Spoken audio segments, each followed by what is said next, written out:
Crônicas do Amanhecer, por Feijão Centro Espírita Allan Kardec. Balneário Gaivota, 10 de outubro de 2018.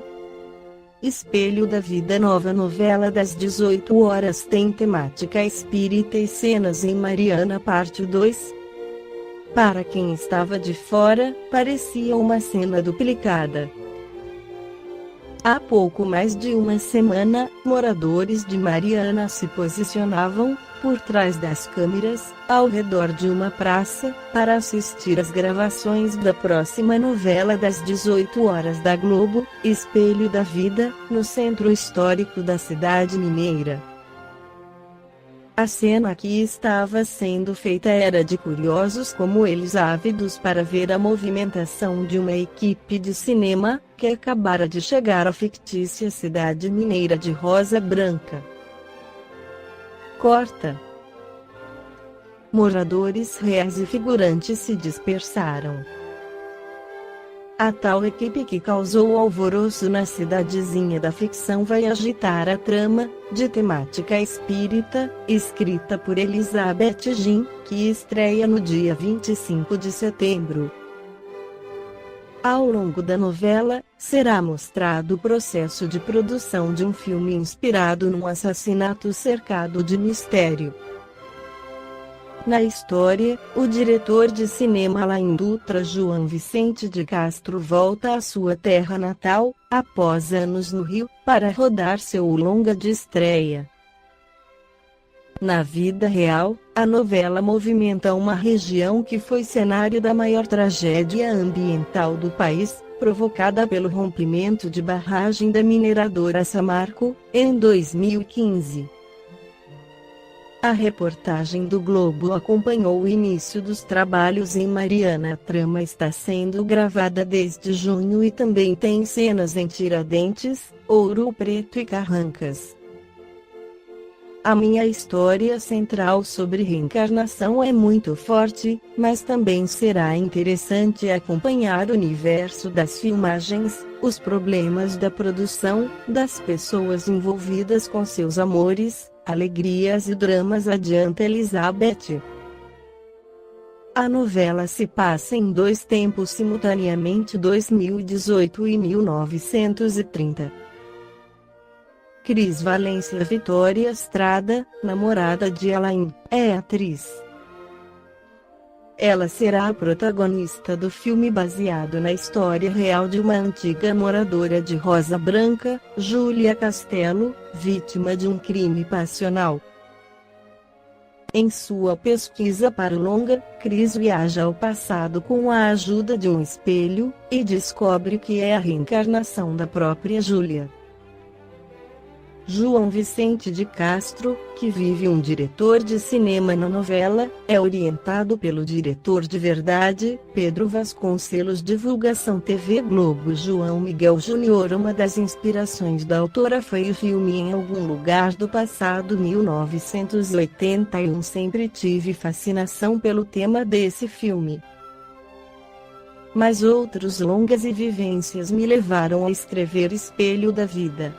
Gosto de fantasiar sobre o tempo, acho que estamos longe de conseguir lidar com todos os seus aspectos. A novela não terá cidade cenográfica nos estúdios Globo, como de costume. Apenas o casarão onde a personagem Júlia Castelo viveu será erguido no Rio. A produção será quase toda gravada em Minas. Após a estreia, a equipe voltará mensalmente para realizar novas sequências.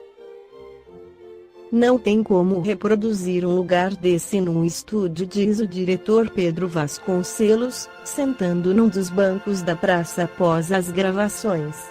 A gente procurou locações nas cidades históricas de Minas. Quando vi o chafariz no meio da praça, rodeada por casarões, era o que a Beth tinha escrito. No Livro dos Espíritos, Allan Kardec dedica 2 capítulos sobre a reencarnação, questionando nas perguntas 166 a 222, o que nos mostra que a reencarnação é um dos pontos fundamentais da doutrina espírita. Uma referência à reencarnação foi posta no túmulo de Allan Kardec, em Paris. Contém a inscrição que resume o pensamento espírita a respeito do assunto nascer, morrer, renascer, ainda e progredir sem cessar, tal é a lei. Essa citação consta também do livro que é o Espiritismo. Coube ao Espiritismo trazer o conhecimento da reencarnação ao mundo ocidental, e o fez dando uma visão muito mais ampla e profunda, demonstrando que todos os espíritos reencarnam, não apenas para a solução de equívocos de uma vida passada, ou para o cumprimento de determinada missão, mas pela necessidade inerente a toda a criação, o imperativo do progresso, da evolução. Em verdade, ainda que não houvesse nenhuma afirmação a respeito da pluralidade das existências, ela seria depreendida como necessidade absoluta, face à amplitude do programa de aperfeiçoamento da alma apresentado por Jesus, através do Evangelho. De quantos milênios vamos necessitar para pormos em prática, integralmente, um ensinamento como esse? Eu, porém, vos digo: amai os vossos inimigos, fazei o bem aos que vos odeiam, e orai pelos que vos perseguem e caluniam. 3. De quantos milênios vamos necessitar, espíritos ainda vacilantes entre o bem e o mal, que não sabemos amar plenamente nem os amigos? O codificador demonstra sua visão lúcida a respeito do assunto, quando inquire os espíritos na pergunta 166: como pode a alma, que não alcançou a perfeição durante a vida corpórea, acabar de depurar-se? A resposta dos espíritos é a reencarnação, opondo-se frontalmente à salvação gratuita pela fé. Dignifica o espírito imortal, que vai galgando os degraus do aperfeiçoamento, ao longo dos milênios sucessivos, crescendo em sentimento e intelectualidade, num trabalhoso processo de exteriorização da herança divina, concedida igualmente a todos os espíritos, no nascedouro, todos absolutamente iguais. As diferenças individuais, portanto, não decorrem de capricho divino, mas sim do empenho de cada espírito, no sentido de promover o seu próprio progresso. Nesse caminhar, vai recebendo, por justiça, os frutos de todo o bem semeado e, em função dessa mesma justiça, é compelido a reparar os males praticados, mas não em igual medida, graças à misericórdia divina que, invariavelmente, defere amparo ao espírito faltoso, ajudando-o a remover de sua consciência o peso da culpa. Aquilo que algumas religiões veem como castigo, o Espiritismo ensina-nos a ver como a simples consequência de equívocos do passado. O Espiritismo, ao revelar ao mundo ocidental a reencarnação, prova que a verdade religiosa não é incompatível com a verdade científica, explicando que a evolução do espírito caminha par e passo com a evolução física, demonstrada por Darwin, ao tempo em que resgata, diante da consciência humana, um dos atributos básicos de um ser perfeito: a justiça. Tudo provém de uma mesma fonte, todos partimos de um mesmo ponto, dotados da mesma potencialidade evolutiva, conforme ensinaram os espíritos. É assim que tudo serve, tudo se encadeia na natureza, desde o átomo primitivo ao arcanjo, que também começou por ser átomo, de acordo com a pergunta 540 do Livro dos Espíritos. Se não houvesse experiências anteriores, como explicar a rebeldia, a brutalidade, o mau caráter de um filho, que tem toda uma ancestralidade constituída de pessoas dignas?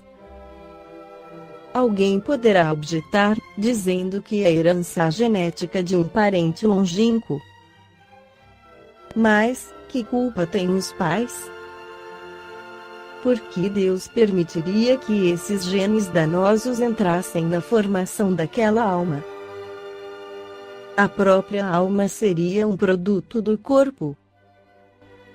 A prosperar essa ideia, chegar-se ao absurdo de, no esforço de impedir Deus de criar espíritos de mau caráter, dever-se esterilizar todos os que não fossem portadores de virtudes. Seria assim fácil aperfeiçoar a raça humana, como pretenderam, no campo físico, os cultores da louca teoria da raça pura. O Espiritismo esclarece que ninguém herda inteligência, virtudes ou defeitos morais, por serem atributos do espírito, que os traz como bagagem própria, intransferível quando reencarna. Se um casal tem um filho que lhes nega as linhas morais da família, trata-se de um espírito que foi por eles adotado, em função do desejo de auxiliá-lo, ou o receberam como consequência de um passado comprometido com ele, porquanto o espírito já existia antes da formação do corpo. 9. Dentro dessa linha de raciocínio, chega-se à conclusão que todos os filhos são adotivos, enquanto espíritos criados por Deus. O casal apenas fornece o invólucro corporal. Diga-se, de passagem, que, para um ajustamento de linguagem, dever-se-ia dizer filhos consanguíneos e não consanguíneos, porque todos são adotivos. A doutrina reencarnacionista é a única que não é racista, pois demonstra que Deus não seria justo se criasse um espírito imortal dentro de uma raça. O espírito é criado por Deus e evolui, passando pela humanização, no processo de angelizar-se. Ao humanizar-se, encarna inúmeras vezes, nas mais variadas raças, mas seu início, sua criação não está vinculada a grupo étnico nenhum. A bem dizer, todos os espíritos pertencemos a uma única raça, pertencemos à raça divina, porque somos filhos de Deus. Esta foi a crônica do amanhecer de 10 de outubro de 2018, por Feijão Centro Espírita Allan Kardec.